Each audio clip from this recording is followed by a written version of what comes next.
Bax, sən verirsən bax mənim nömrəmə buna. Zəngə ayrı qoy yerə. Bu yəsi varsa verir yığım.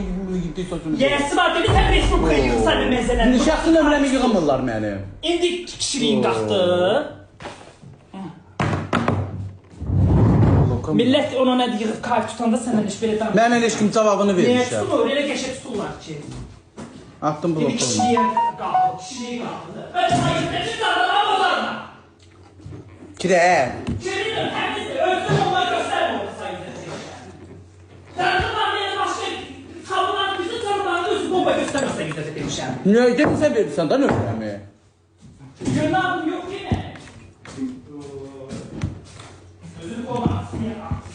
Gecə gündüz məni bezdirir o. Puh sene gibi arkadaşa lan. Ha uşaqdır, 8 mi ya 7 yaşı var.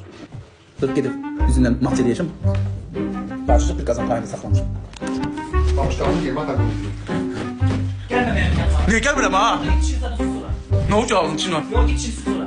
Git tamam da yok git şimdi. Yok, üzünü götürürüm ha. Allah'ım Kur'an'ına. Əlini çək. Yok. Sipama gedəcək bir dəqiqə. Yok. Dişinin tepi bir tane. Olsun da tutalım diyecek sana. Yo, Kur'an adı şeydi. Ay Allah üzünü götürəcəm ağzını. Yəni niyə öpürəm yoxsa? Yo. Yo, öpücü yok. Belə, öpəcəm, bağrına basacağım, qaqam deyim, qardaşım deyim. Parmağından. Və qışqırdım üstündən ona görə. Sən basaranda elə eləyir. Parmağından biri öp, biri getir bir koy. Niyə qız satsan sana parmağını? Gəl. Odam gəlməsin bana. Gəl. Qaqam. Barışdıq. Qardaşım. Allah sizden bir ekran eylesin. İçim salatını töküldü da.